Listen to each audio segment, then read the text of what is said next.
우리 앞뒤좌우 서로 이렇게 마음을 다해서 우리 축복하겠습니다. 마음을 다하여 축복하며 잘 되고 있습니다. 기도하면 더 잘 됩니다. 하나님이 하십니다. 네. 행복하세요. 네. 우리에게 은혜 주실 분 예수 그리스도십니다. 우리에게 행복을 주실 분도 예수님이십니다. 우리가 노력하고 애쓴다고 해서 되는 게 아니라 주님이 위에서부터 은혜를 부어주셔야 돼요. 그럼 그 은혜를 누가 받느냐?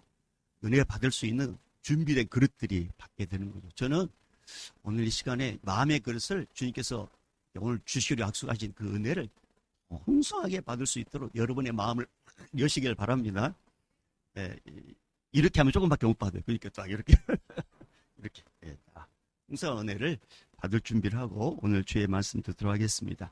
자, 예수님을 따르는 삶이라는 제목을 가지고 주의 음성 듣겠습니다.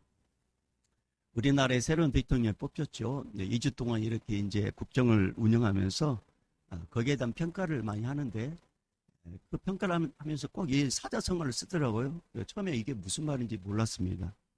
근데 그 사자성어가 뭐냐면 만기친람, 만기친람 이런 사자성어였습니다. 그래서 만기칠람이 뭐지? 라고 이렇게 찾아봤더니 만은 일만만, 이것은 많다는 거죠. 많다. 기, 틀기자인데 이것은 국가의 기밀과 정사, 국정을 뜻하고, 자, 만기친, 친은 친할 친으로서 친이란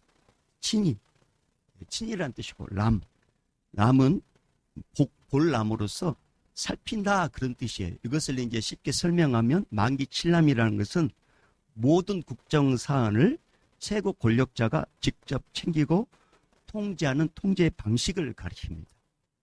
그러니까 이제 새로운 대통령이 인수위도 하지 않는 상태에서 뭔가 국정을 운영하다 보니까 자기가 이제 이렇게 국정을 챙긴다는 거죠.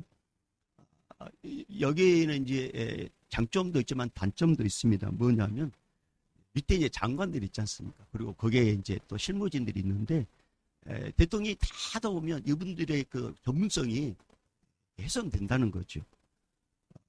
이 국정이라는 것은 서로 이렇게 연합해서 서로 이렇게 해야 되는데 혼자만 이렇게 하다 보면은 그게 훼손된다는 거죠. 그래서 만기칠람, 좋은 점도 있지만 이제 나쁜 점도 있다라는 그런 설명이었습니다.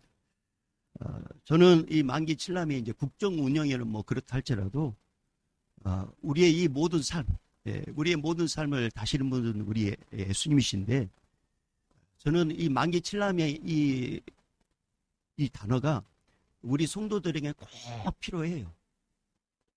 왜냐하면 만기칠람이란 예수님께서 친히 우리를 일일이 보살피지 않으면 우리는 한순간도 살 수 없어요.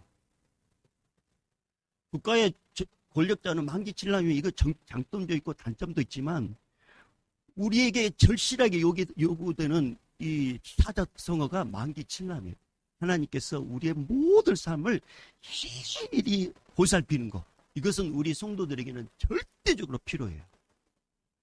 그래서 우리 예수님께서 성경에 이런 말씀을 기록하게 하셨어요. 잠언 16장 3절 말씀 보면 너의 행사를 여호와께 예수께 맡기라. 그리하면 내가 경영하는 것이 이루어지리라. 모든 것을 맡기면 그것을 이루신 분이 누구냐면 만기칠람을 다스리는 모든 것을 관여하시는 예수 그리스도, 우리 하나님 아버지, 우리와 함께 하신 성령님, 삼위일체 하나님께서 우리를 보살피고 책임지시기 때문에 우리의 삶이 매일매일 기쁨의 삶을 살게 된다는 말씀입니다. 사랑하는 여러분, 우리의 왕이 되신 예수님이 지금 이 예배당에 와 계십니다. 오늘 이 시간에 예수님을 통해서 여러분의 인생에, 내 인생에 만기칠람의 역사가 일어나기를 바랍니다. 만기칠람이 뭐라고요? 모르는 게 좋아요. 모르는 게. 그러니까 또 가르쳐 주잖아요. 왕이 모든 걸 다스리듯이 우리 예수님께서 우리 인생의 모든 것을 다스리는 것, 이게 우리 성도에게는 꼭 필요한 만기칠람이에요. 오늘 이 시간에 모든 일을 관여하시고 보살피는 그 은혜를 우리 예수님으로부터 누리기를 주의 이름으로 축복합니다. 자, 오늘 말씀은 예수님께서 바울을 통해서 고린도 교회에 주신 말씀이에요. 당시 고린도 지역은 항구 도시이기 때문에 상업과 무역이 아주 발달했고 그리고 또 부자, 아주 부유했습니다. 그런데 반대로 그 항구 도시에 이제 제약이 넘치는 지역이었어요. 이 지역에는 수많은 우상을 섬기는 신전들이 많았습니다. 그러면 사람들이 신전에 갈 때 그냥 가는 게 아니라 재물을 가지고 가요. 이렇게 바쳐진 재물 중에 이제 일부는 시장에 우상의 재물이라는 이름으로 이제 저렴하게 판매를 합니다. 이런 환경 속에서 고린도 교회는 큰 고민에 빠졌어요. 교회 안엔 유대교에서 이제 기독교로 전향된 유대교 배경을 가진 성도들과 이방인 우상을 섬기다가 예수를 만나서 예수를 믿게 되는 이방인 성도들이 이 고린도 교회 안에 같이 이렇게 있었습니다. 그러니까 유대인 성도들은 우상 숭배와 거기에 관계된 그 어떤 것을 먹거나 만지는 것에 대해서는 아주 제약시했어요. 그런데 이 이방인 이 성도들은 지금까지 이렇게 우상 섬겼다가 이 말씀을 들어보니까 우상은 아무것도 아니라는 그 말을 듣자마자 우상은 아무것도 아니네? 그러면서 우상을 섬기는 재물도 먹어도 괜찮겠네? 그러면서 우상의 재물을 이렇게 거리낌 없이 먹었다라는 사실이에요. 그러니까 교회 안에 두 가지가 싸우는 거죠. 우상은 아무것도 아니니까 우상의 재물을 먹어도 된다는 그런 이방인 성도들과 우상의 재물을 먹는 것은 우상 숭배에 동참하는 것과 같으니까 그건 먹어서는 안 된다라는 그 유대인 성도들 간에 이런 이제 다툼이 있게 됐습니다. 이런 갈등은 결국 교회 분열을 일으키는 심각한 문제로 발전을 하게 돼요. 여러분, 이 영적인 가족인 믿음의 공동체에서 이런 갈등과 이런 분열이 일어난 근본적인 원인은 뭘까요? 근본적인 원인. 그것은 각자 자기의 유익을 먼저 생각하고 자기만을 생각하는 죄 때문에 그렇습니다. 대체 하나님께서 말씀으로 천지를 창조하셨어요. 그리고 에덴 동산을 창설하시고 하나님의 형상을 닮은 인간을 그곳에 살게 했습니다. 하나님은 아담 혼자 지내는 것을 안타깝게 여기셔서 돕는 배필을 만드셨어요. 그가 하와죠. 아담과 하와는 모든 만물들이 하나님으로부터 만들어졌고 하나님의 영광을 위해 창조됐다는 사실을 하나님께서 가르쳐주지 않아도 알게 됐습니다. 왜냐하면 하나님의 영으로 하나님께서 함께 하셨기 때문에. 그리고 아담과 하와는 자신들이 우연히 생겨난 존재가 아니라 하나님의 특별한 목적과 계획 속에 창조됐다는 사실을 알고 그리고 하나님이 주신 지혜와 능력으로 하나님의 영광을 위해 사는 존재라는 것을 이들은 알게 돼요. 그런데 더 놀라운 사실은 창조주 하나님께서 그 어떤 피조물하고도 말을 하지 않았는데 유일하게 말을 하고 유일하게 부탁하는 존재가 누구냐면 바로 아담과 하와였습니다. 이 아담과 하와에게 에덴 동산의 모든 각종 열매를 다 먹게 만들고 그 다음에 에덴 동산에 생명나무와 선악과가 있는데 생명나무는 너희가 먹어도 되지만 선악을 알게 하는 나무를 먹으면 너희는 죽는다. 그러니 먹지 말아라고 이런 놀라운 비밀까지 가르쳐 주셨어요. 그런데 인간이 뱀을 통한 사탄의 유혹에 넘어갑니다.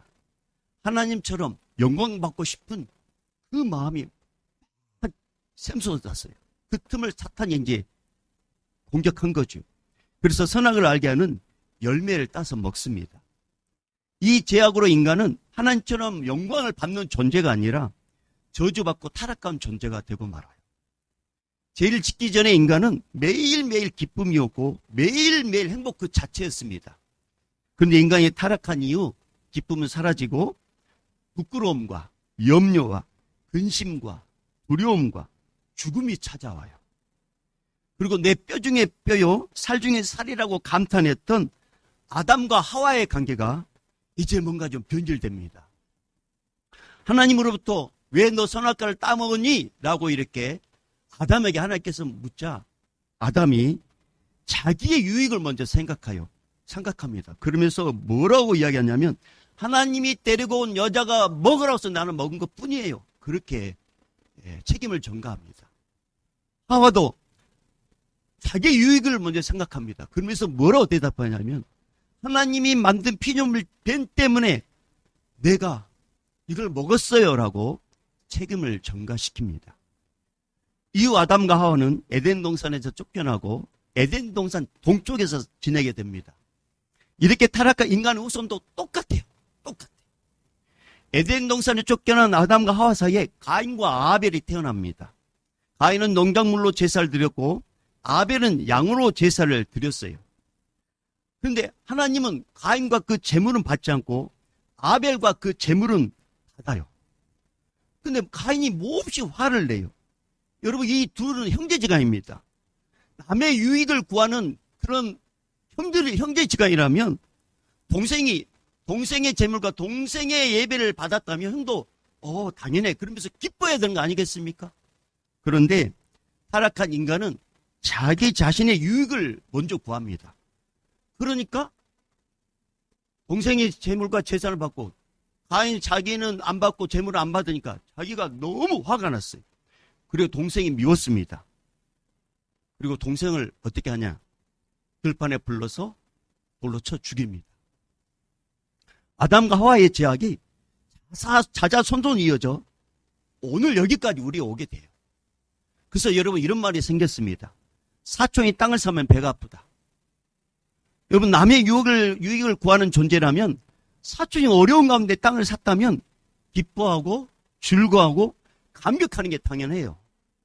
그런데 타락한 인간은 근본적으로 자기 유익을 구하는 존재이기 때문에 누군가 자기보다 월등하고 누군가 자기보다 뛰어나고 누군가 자기보다 가진 게 많아지고 누군가 자기보다 자랑거리가 많아지고 누군가 자기보다 더 인기 없고 인정받으면 수시로 우리는 자기 편에서 이런 유익을 주지 못하는 부모를 한탄하고 자기 신세를 한탄합니다.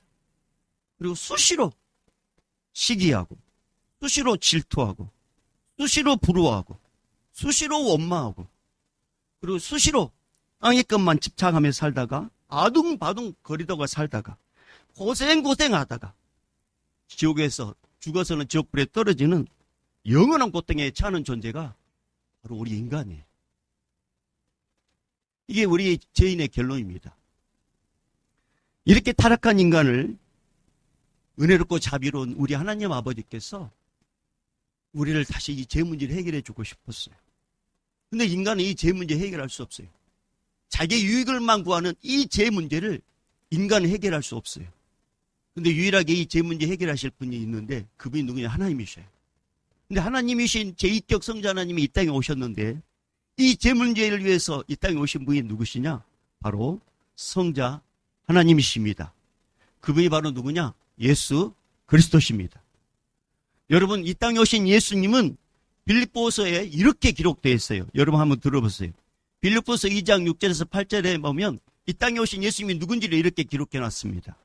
그는 근본 하나님의 본체시나 하나님과 동등됨을 취할 것으로 여기지 아니하시고 오히려 자기를 비워 종의 형체를 가지사 사람들과 같이 되셨고 사람의 모양으로 나타나사 자기를 낮추고 자기 유익을 구하지 않고 자기를 낮추고 죽기까지 복종하셨으니 곧 십자가에서 죽으십니다.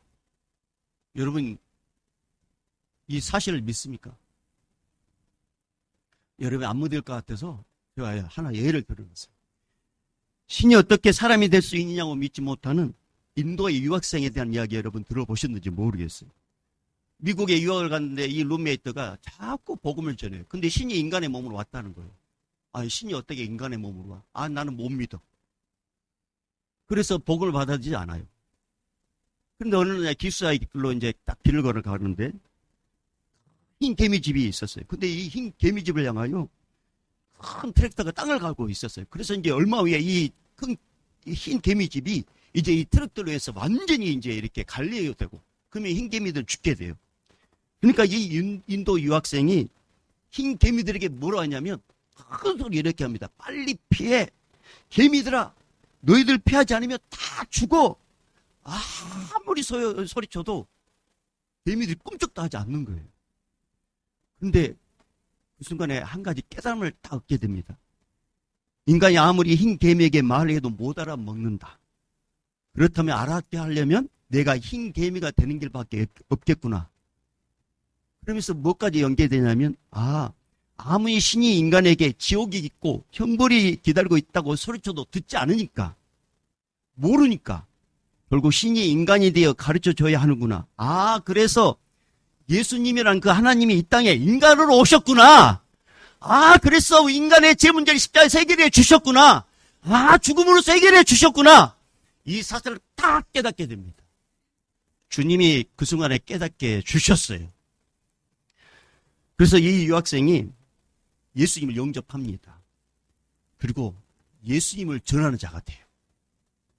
여러분, 예수님 완전 하나님이시면서 완전한 인간입니다. 이 땅에 오신 예수님은 자신의 삶의 목적이 하나님의 영광을 드러내는 것임을 잊지 않으셨어요.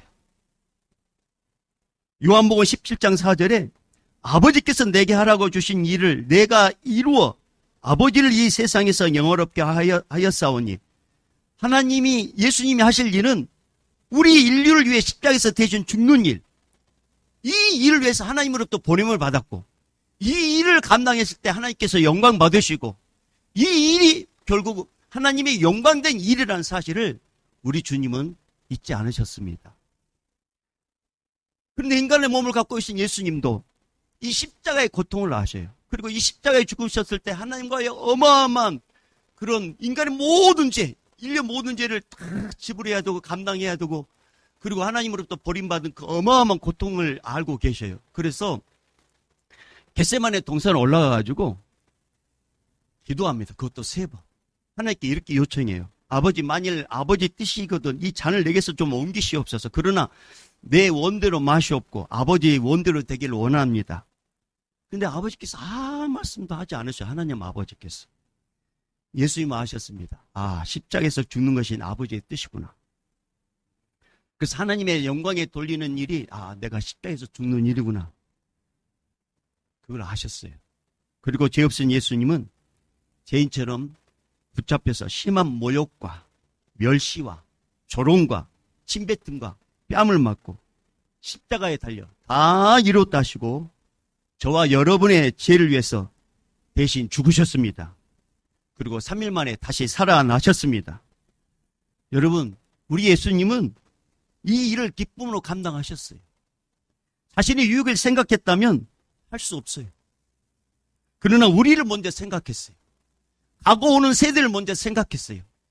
죄로 인해 사탄 마귀의 종로로 타다가 결국 지옥불에 떨어져 영원히 고통받는 우리를 먼저 생각하셨어요. 그래서 십자가에서 대신 죽으셨습니다. 여러분, 우리 예수님은 항상 우리 인간을 먼저 생각하셨어요. 인간을. 자기를 생각하지 않으셨어요. 요한복음 2장에 보면 가나 혼인잔치가 나옵니다. 예수님과 제자들이 이곳에 초청받았어요. 그런데 새롭게 시작하는 이 혼인잔치집에 결핍이 생겼어요. 포도주가 떨어진 거예요. 여러분, 유대 나라에서 이 포도주는 우리의 물과 같아요. 음식을 먹을 때 물이 없으면 못 먹잖아요. 근데 유대 나라는 이 물이 석회해지기 때문에 제대로 먹으면 안 돼요. 그러니까 물 대신에 포도주를 먹어야 돼요. 근데 잔치날 앞으로 많이 남았어요. 근데 포도주가 떨어졌어요. 이때 예수님의 육체에 묻힌 마리아가 예수께 와서 포도주가 떨어졌다고 이야기합니다. 그러면서 종들에게 가가지고 뭐라 하냐면 예수께서 무슨 말씀하시든지 그대로 하라고 당부해요. 마리아는 예수님만이 이 문제를 해결해 줄 것을 믿었습니다. 근데 예수님께서 처음에는 아직 내 때가 되지 않았다고 거절을 해요. 하지만 예수님은 다른 사람의 유익을 생각합니다. 이 혼인잔치집에 갑자기 생긴 이 문제를 해결해 주셔요. 종들을 부릅니다.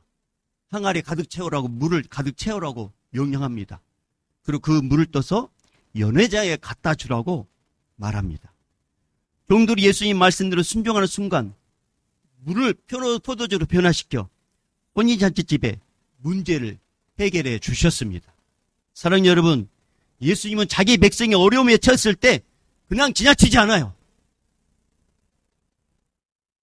예수님께서 반드시 어려움에 처한 믿음의 성도들의 편에서 그 문제를 해결해 주십니다. 성도들의 걸림돌을 변화시켜서 디딤돌로 만들어 주십니다. 그 그분이 바로 예수 그리스도셔요. 여러분, 고린도 교회에 편지를 쓴 사도 바울은 처음에 하나님 나라의 걸림돌이었어요. 거치는 자였어요. 자기 딴에는 하나님의 영광을 위해서 산다고 생각했습니다. 바리새인 중에 바리새인이요, 율법에 능통한 자요, 심지어 로마 시민권까지 있는데 귀에 거슬린 게 뭐냐면 예수가 부활했다는 그런 말, 율법을 파괴한 자가 살아났다는 말, 그러면서 예수를 믿는 자들이 있다는 말, 그게 참 귀에 거슬렸어요. 예수는 이단의 개수라 생각했었고, 예수를 따르는 자는 이단의 무리라 생각했기 때문에 이거 하나님을 위해서 내가 발벗고 나서서 저들을 죽여야 되겠다 그러면서 예수 믿는 자들을 잡으러 다니고 앞장서고, 그리고 죽이는 일에 앞장섰습니다.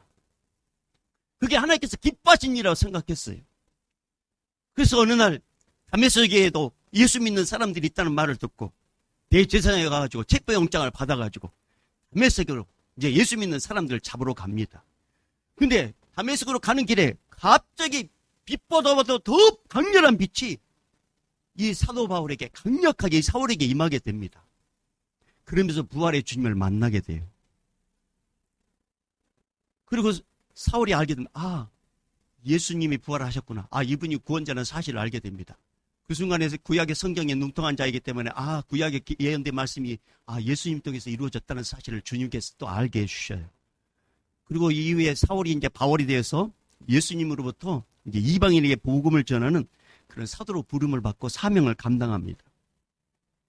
예수님을 대적하던 이 사울을 예수님을 전하는 바울로 변화시켜 주셨어요.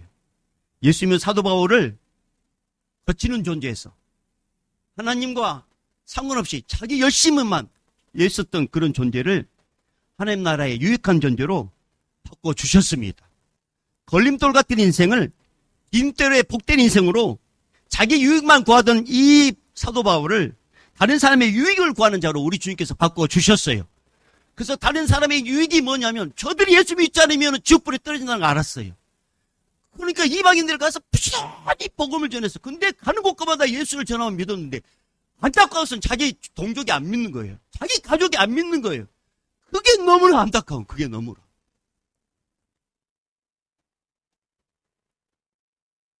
그래서 사도 바울은 이후에 예수님을 전하는 전도자로서 하나님의 영광의 통로로 쓰임받고 마지막에 순교를 하게 됩니다. 사랑하는 여러분, 고린도 교회 성도들은 예수님을 믿었어요.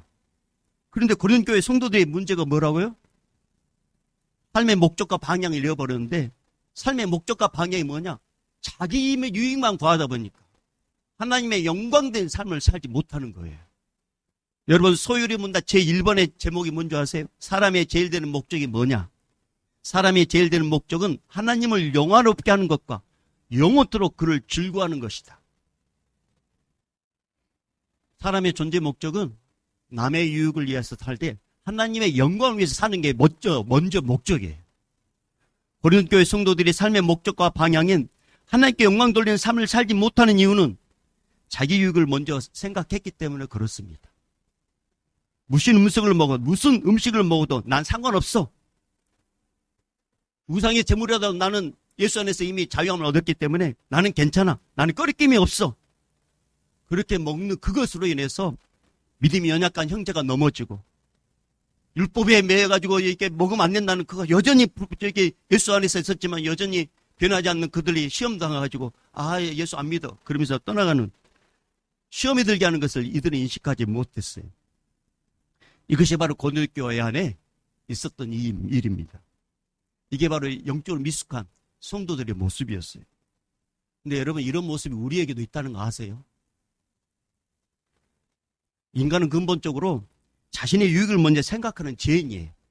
자기만 생각하고, 자기 가족만 생각하고, 자기 가문만 생각하고, 자기 지역만 생각하고, 자기 나라만 먼저 생각하고, 그러다 보니 이런 말이 나온 거죠. 이기주의라고.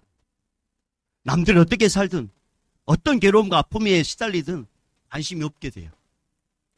남들이 어떻게 생각하든 상관하지 않습니다.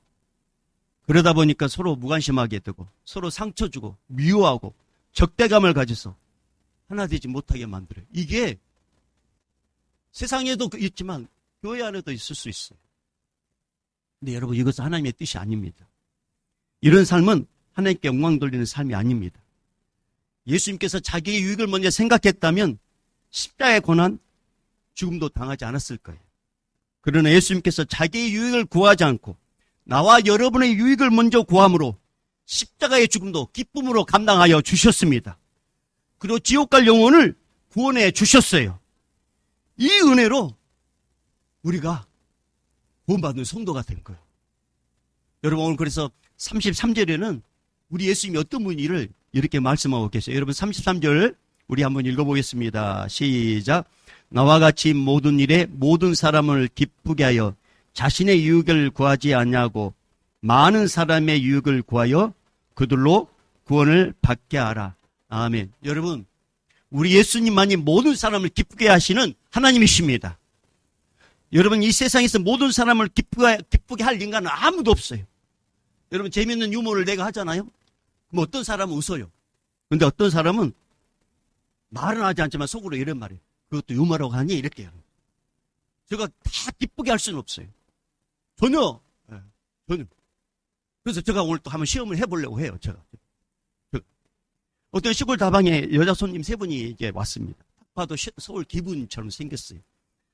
다방 주인이 이제 이렇게 무슨 차 드실겠어요? 이렇게 이제 물어보니까 이제 서울 기분이잖아요. 그러니까 이제 그 시골에 와가지고 이제 커피를 주문해요. 예, 카페라테 한 잔, 예, 카라멜 마키아토 한 잔, 에스프레소 한 잔, 예, 각각 이렇게 이제 주문했습니다. 시골에 이제 커피 이 다방의 주인이 예, 이렇게 이제 주방에서 일어나는 김양을 이렇게 합니다. 김양, 여기 커피 3잔. 예. 저는 여러분을 다 웃길 수 없어요. 어떤 분은 이제 일부러 웃어준 분도 있지만 또 어떤 분은 그것도 유머냐 이렇게 얘기하는 거예요. 인간의 주님 기쁨은 순간입니다. 하지만 모든 사람에게 기쁨을 주실 분은 예수 그리스도십니다.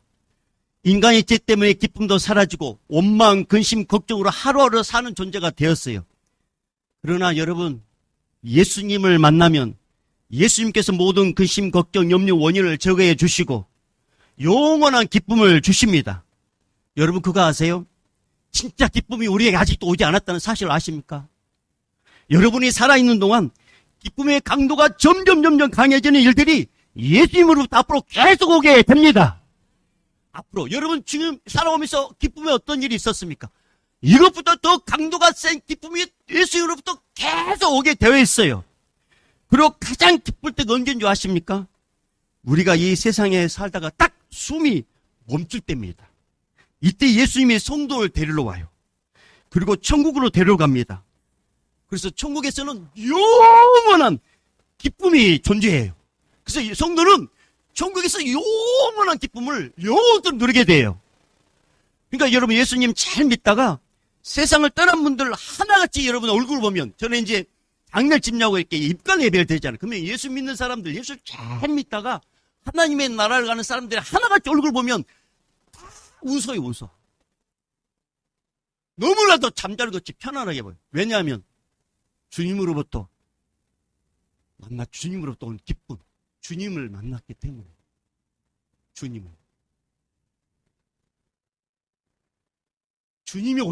자기가 숨질 때 주님께서 약속하셨어요.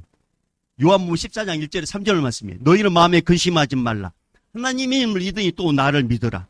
내 아버지 집에 거할 곳이 많도다. 그렇지 않으면 너에게 일렀으리라. 내가 너희를 위하여 거처를 예비하러 가노니 가서 너희를 위하여 거처를 예비하면 내가 다시 와서 너희를 내게로 영접하여 나 있는 곳에 너희도 있게 하리라. 여러분, 우리 연수가 끝날 때 주님이 데리러 오시고 마지막 주님이 재림하실 때 우리를 다 데리러 오셔서 기쁨이 한없이도 부어주신 것뿐만 아니라 천국에서 영원토록 기쁨을 모두 누리도록 역사해 주십니다.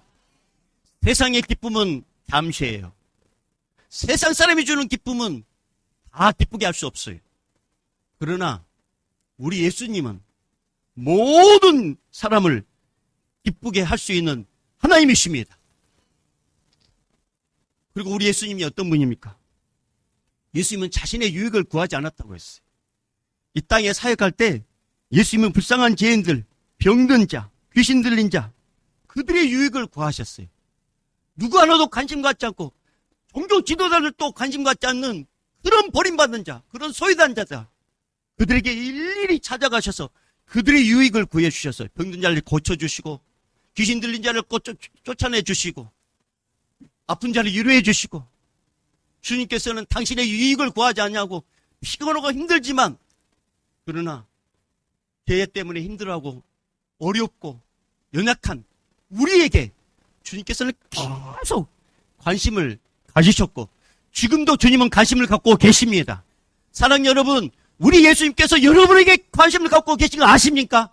여러분이 어떤 마음이 있고 어떤 고통이 있고 어떤 문제가 있는지 우리 주님은 아십니다. 그리고 그 문제를 해결해 주셔요. 예수님은 얼마나 피곤했던지 배에 딱 타자마자 주무셨어요. 예수님께서 가고자 하는 곳이 있었습니다. 거라산 지방에 군대 귀신 들린 자, 그 영혼을 생각하고, 그거는 가는 길에 마귀가 가지 못하도록 풍랑에 일고 바람을 불어서 못 가게 하지만 주님은 잠잠케 하게 만드시고, 그리고 기어이 그곳에 가서 거라산 지방에 가서 군대 귀신 그 들린 자를 온전히 치유해 주셨어요.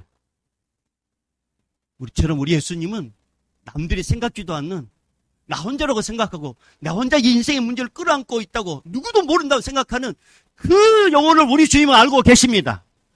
사람은 모른다 할지라도 우리 주님은 알고 계셔요.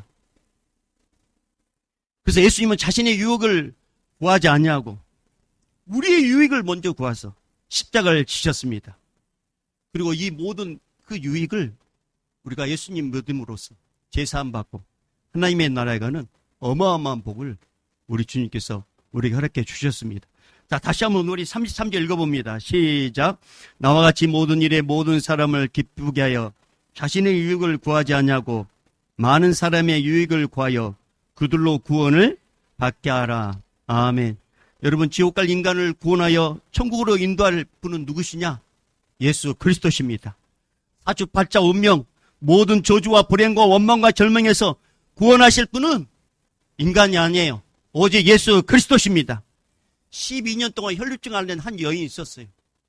부정한 병이라고 다 떠나고 의사들에게 갔지만 고치지 못하고 돈은 다 잃어버리고 평생 12년 동안 그 누구 하나도 가까이 하지 않는 이 여인. 우리 주님은 이 여인에게 소문을 듣게 하셔요. 그리고 그 여인의 마음속에 예수님을 만나고 싶어하는 갈망을 심어줍니다. 여인이 예수님이 지나간다는 그 말할 때 예수님이 뒤에 가서 옷자루도 만들면은 나을 것 같다는 이런 믿음을 또한 주신 분이 누구시냐? 예수 그리스도십니다. 그 믿음을, 이 여인이 믿음을 가지고 예수님의 옷에 뒤에 가서 옷을 만졌을 때 우리 주님께서 그 순간 고쳐주셨어요. 그리고 모든 사람들에게 이야기해요. 이제 이 여인은 더 이상 부정한 여인이 아니다.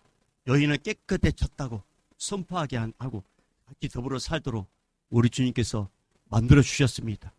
그리고 이 여인도 구원해 주셨습니다. 사랑하는 여러분, 우리 예수님만이 우리 모두를 구원할 수 있는 전능자시고 우리의 구원자십니다.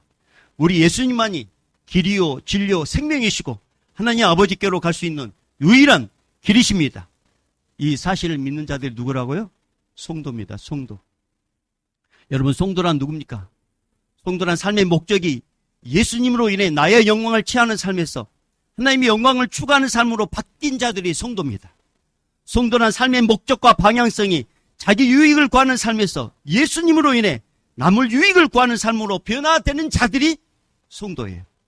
성도란 걸림돌 같은 존재에서 예수님의 큰 사랑으로 변화되어 디딤돌 역할로 쓰임받는 자가 성도입니다. 저는 여러분들이 그렇게 디딤돌 같은 영혼 되기를 주님 축복합니다. 성도란 무엇을 먹든지 마시든지 무엇을 하든지 예수님이라면 어떻게 하셨을까? 예수님이라면 어떻게 하셨을까? 늘 묻고 예수님의 뜻에 순종하는 자가 성도입니다. 성도란 다른 사람이 예수를 믿어 구원받는다면 기쁨으로 자신의 시간과 물질과 재능을 사용하는 자가 성도입니다. 성도란 자기의 유익을 구하지 않고 남의 유익을 구하는 자가 성도입니다. 이 자가 바로 예수님을 닮은 자입니다. 사랑하는 여러분, 우리는 근본적으로 자신의 유익을 구하는 자라고 우리는 고백했습니다. 팔은 안으로 굽는다고 자기 위주로 생각하는 존재가 우리 죄인입니다. 그러나 예수님은 자신의 유익을 먼저 생각하는 사람보다 남의 유익을 먼저 생각하는 자를 귀하게 여기셔요. 500명의 기적으로 온 남자만 5,000명, 여자아이까지 합하여 2만 명의 배불리 먹었습니다. 그리고 12바구니 남았습니다. 물고기 2마리와 보리떡 5개는 어린아이 한 끼 식사예요. 이 어린아이가 자기의 유익을 구하지 않고 남의 유익을 구함으로 물고기 2마리와 보리떡 5개를 예수님께 드립니다. 이후 예수님께서 어떻게 하십니까? 수만 명을 먹이고 배불 먹이고 12광주리 남도록 주님이 역사하시는데 거기에 있는 모든 모여있는 사람들이 예수님의 은혜를 두 눈으로 똑똑히 보고 그 다음에 예수님의 은혜를 같이 맛봤어요. 이 은혜의 시작은 예수님과 함께하는 은혜의 장소에 그 아이가 있었고 예수님의 말씀으로 은혜를 덧입었기 때문에 그 아이가 자기의 유익을 구하지 않고 남의 유익을 먼저 구함으로 자기 도시락을 내놓음으로 이 역사는 시작됐습니다. 여러분, 우리 삶이 하나님께 영광 돌리는 삶, 그것의 첫 번째는 자기 유익보다 남의 유익을 생각하며 기쁨을 주는 성도가 되는 일이에요. 그럼 우리는 어떻게 해야지만이 자기 유익보다 남을 유익하고 기쁨을 주는 성도로서 우리는 살 수 있을까요? 첫째, 나에게는 그런 능력이 없다는 것을 여러분 인정하셔야 돼요. 나는 나 위주로 생각하는 존재다. 남을 위해서 산다는 거 우리는 그렇게 쉽지 않아요. 그래서 우리에게는 그럴 만한 능력이 없다는 것을 우리는 철저히 인정하셔야 돼요. 그리고 두 번째는 예수님이 내 인생의 주인이라고 고백하셔야 됩니다. 예수님이 내 인생에 충만히 임재하시기를 사모해야 합니다. 왜냐하면 예수님이 내 인생의 주인이 되면 예수님이 그때부터 일하고 예수님이 그때부터 내 인생에 개입하셔서 내 삶이 영광이 되도록 우리 주님께서 바꿔주시고 변화시키기 때문에 그렇습니다. 여러분, 예수님이 임재하시면 내 삶의 목적과 방향성을 주님께서 바꿔주셔요. 나의 위주에서 남의 위주로 내 영광을 구하는 자가 아니라 하나님의 영광을 구하는 자로 우리 예수님께서 변화시켜 주십니다. 우리에게는 그런 능력이 없어요. 그러나 예수님을 믿으면 예수님께서 그렇게 변화시켜 주십니다. 사랑하는 여러분, 저는 우리 모든 성도님들이 하나님께 영광 돌리는 삶, 남을 위해서 쓰임받는 삶, 그리고 남을 위해서 또 구원하는 일에 쓰임받는 삶을 되기를 바랍니다. 그러려면 고백하셔야 돼요. 나는 예수님이 필요하다. 예수님 나에게 임재해달라고. 그럴 때 예수님께서 함께 하셔서 나의 삶을 점점 내 위주에서 다른 사람의 위주로 나의 영광을 구하는 자가 아니라 하나님의 영광을 구하는 자로서 죽어가는 영혼들이 불쌍히 여기서 그들에게 구원을 증거하는 자로 우리 주님께서 그렇게 변화시켜 주십니다.